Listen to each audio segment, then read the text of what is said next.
médias, sur Twitter et ou Facebook. Alors, voilà. Prochain segment. Ça, c'est quelque chose, et là, on est dans la partie francophone. On a travaillé fort pour trouver des articles francophones qui en parlaient. Mais savez-vous quoi? Non, il n'y en a pas. À part moi et quelques autres qui en parlent, côté francophone, c'est le désert. On parle d'un sujet très important pourtant, qui est les contrats signés entre le gouvernement du Canada et les pharmaceutiques. Des contrats cachés secrets. Et là, maintenant, il y a un comité qui est là, qui se penche là-dessus, comment ça a coûté. Et on exige des gens qui vont assister, qui vont pouvoir avoir accès à ces documents-là, de signer une clause de non-divulgation pour ne pas dire ce qu'ils vont voir là-dedans. Est-ce que quelqu'un au Canada a déjà eu à avoir une telle pratique, à subir une telle pratique comme ça? Ça n'a pas de sens. Tu as absolument raison, Daniel. C'est des contrats de milliards de dollars. Si ma mémoire est bonne, c'est à peu près 5 milliards de dollars que le gouvernement du Canada a signé avec des grandes compagnies pharmaceutiques. On a donné une immunité aux compagnies pharmaceutiques en leur disant, bien écoutez, personne ne va pouvoir vous poursuivre parce que vous avez développé un produit rapidement. On vous a demandé de développer un vaccin rapidement. Vous n'avez pas fait tous les tests. Donc, c'est un vaccin expérimental. Et pour ça, on vous donne un privilège. Personne ne va pouvoir vous poursuivre si vraiment ils ont des effets secondaires graves du vaccin. Et donc, ça a été avoué, ça, par un député lors d'une commission parlementaire. Et c'est ce qu'on disait, Daniel, depuis le début. On disait que c'était des vaccins expérimentaux, qu'ils n'étaient pas approuvés de façon permanente. On aurait aimé que le gouvernement et les médias et les grandes pharma puissent dire aux Canadiens la réalité, que c'est un produit expérimental, qu'il y a des risques à prendre ce vaccin. Mais non, ils se sont tous ont plaidé et on dit la même chose. Le vaccin était sûr et efficace, mais ce n'était pas le cas. Et là, on va faire jouer la vidéo, l'extrait, justement, parce que vous allez voir, ce n'est pas juste Maxime qui le dit, c'est en commission. Écoutez bien ce que la personne va dire. Much more redactions, as my colleague said, in these documents than in other documents. It's because these documents were signed at the beginning of a pandemic, when everybody was desperate for vaccines, when companies were being told to rush vaccine production, do testing in an unprecedented way, in a way they normally don't do it. So these companies were exposed to way higher liability, putting their products on the market than they normally would, because they didn't do the type of testing that normally takes these drugs years to come to market. They did it all in less than a year. So that's why these companies said, if I'm going to deliver you this product that I haven't tested in my normal way, I want to have different conditions. Alors, c'est très... c'est frappant. Qu'est-ce qu'il cache? Et c'est un lavage de main total.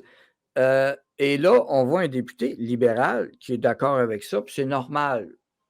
Oui. Premièrement, écoutez, c'est très clair ce qu'il a dit, là. Et c'est très décevant que les contrats ne soient pas publics. C'est très décevant que les députés de l'opposition qui vont pouvoir lire les contrats ne pourront pas en parler publiquement. Donc, l'ensemble de la députation ne travaille pas pour les Canadiens, mais pour les grandes pharma. Et la question qu'on doit se poser, qu'est-ce que le gouvernement a à cacher? Est-ce que le coût de 5 milliards de dollars est plus élevé que ça? Est-ce que dans les documents, on confirme les pharma pour avoir ce privilège de ne pas être poursuivi? On énumère les risques associés au vaccin qu'on n'a pas dit à la population, puis que le gouvernement ne veut pas que la population puisse savoir que lorsque le gouvernement a signé ces contrats-là, les pharma avaient divulgué au gouvernement les risques que la population subirait si elle prend le vaccin.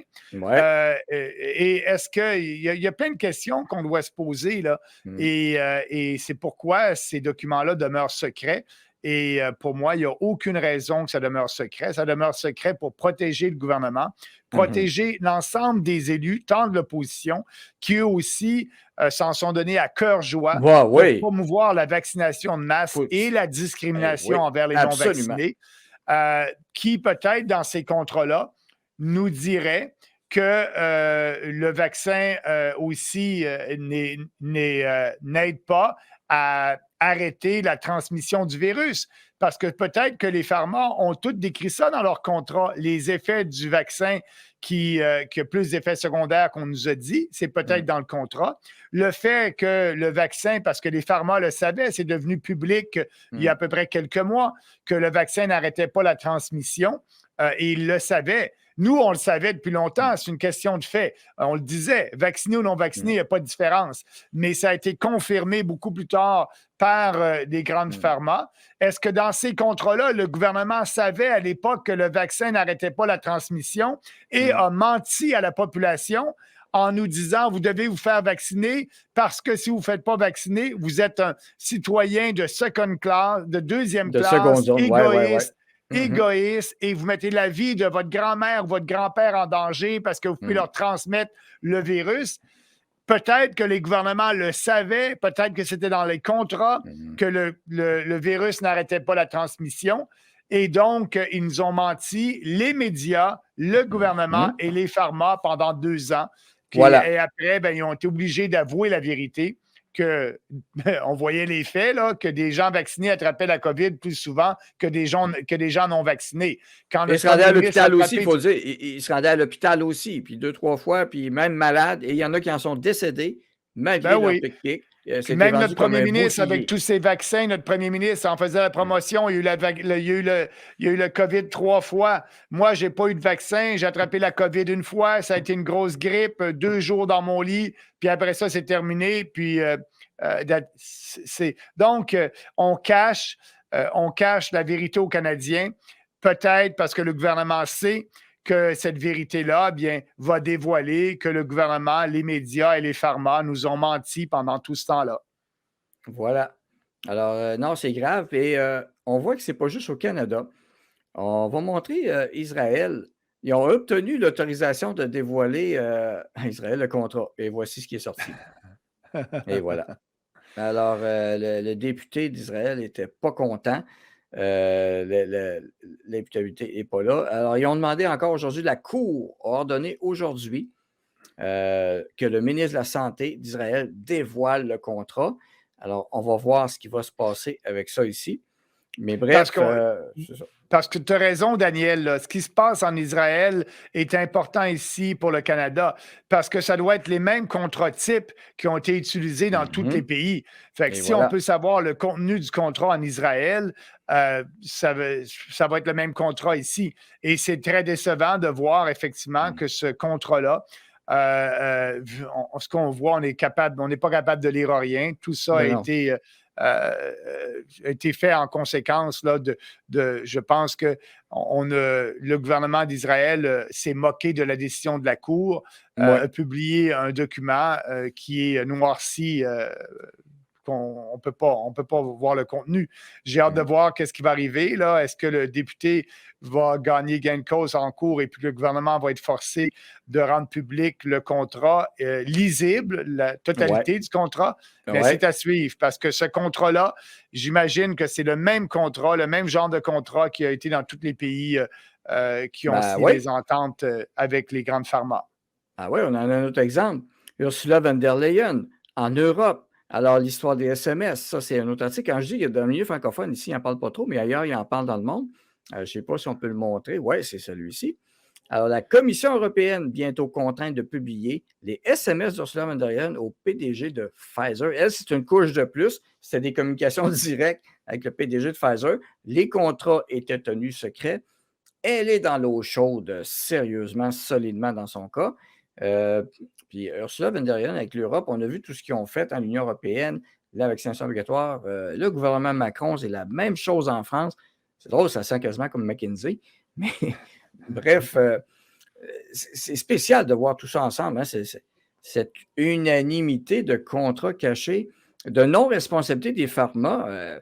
c'est pas quelque chose qui est habituel du tout, là. Puis on ne peut pas justifier ou non, parce qu'on avait peur, on dégage toute responsabilité de vaccins expérimentaux aux pharma.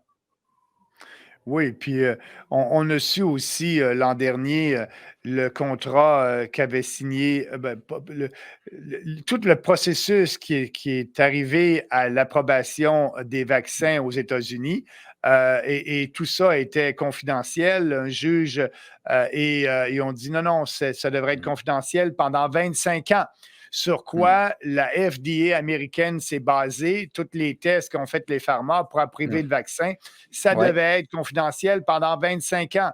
Et là, il y a eu un juge d'une cour aux États-Unis qui a dit non, non, non, non, ça ne marche pas, ça, ce contrat-là doit être public. Et c'est grâce à ce contrat-là public qu'on a pu voir que dès le début, les pharma savaient que le vaccin risquait de créer des problèmes cardiaques aux jeunes garçons. Ben oui. Et on a eu plus d'informations là-dessus. Mais c'est pour ça que ça serait important d'avoir une copie du contrat que les pharma ont fait signer, parce que j'imagine c'est eux qui sont arrivés avec leur contrat avec tous les pays. Puis je suis certain qu'ils n'ont pas dû faire une exception à certains pays, parce que dès que tu fais une exception, les dirigeants des pays se parlent, et Ben oui. donc une exception à un pays, il aurait dû faire une exception à l'autre pays. Et je suis certain que ce contrat-là, c'est le contrat type des pharma que tous les pays ont signé.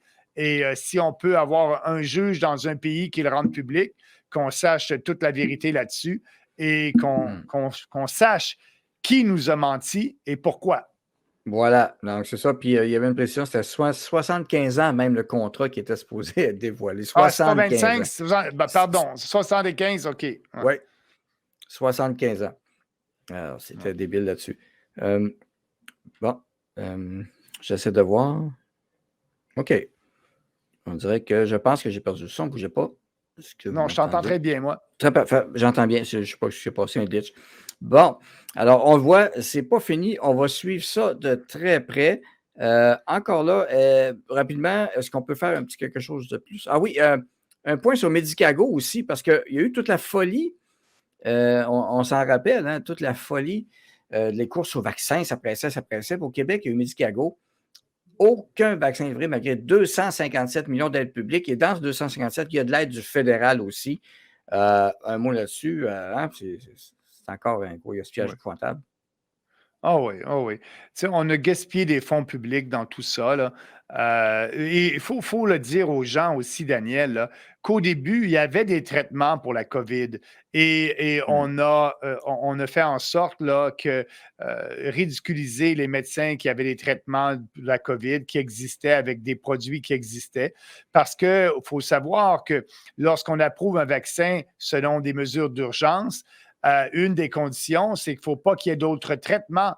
Sinon, il ne peut pas être approuvé comme mesure d'urgence. Et les vaccins ont été approuvés comme mesure d'urgence. Et approuvés comme mesure d'urgence et non après avoir, comme il l'a bien dit le député, ils n'ont pas fait tous les tests qu'ils devaient faire. Donc, approuvés expérimentalement comme situation d'urgence, mais on a banni aussi, puis on a ridiculisé, puis on a essayé de faire taire les médecins qui avaient des solutions pour la COVID, qui auraient coûté moins cher, qui auraient peut-être fait moins de morts, parce que là, on ne traitait pas les gens, ceux qui étaient malades de COVID, on leur disait, bien, allez chez vous, puis si vous êtes plus capable de respirer après 2 semaines, bien, venez à l'hôpital, puis on va vous mettre sous un respirateur, pardon. Mais il y avait des traitements à l'époque et il y avait des produits. Et je sais qu'on a discrédité pas mal de docteurs qui ont soigné bien des Canadiens et d'autres gens de d'autres pays. Et voilà, donc c'est un excellent point à rappeler aux gens. Oui, il y avait des traitements qui existent. Ça sort aussi dans les médias, tranquillement, pas vite. Pas au Québec, là, mais en tout cas.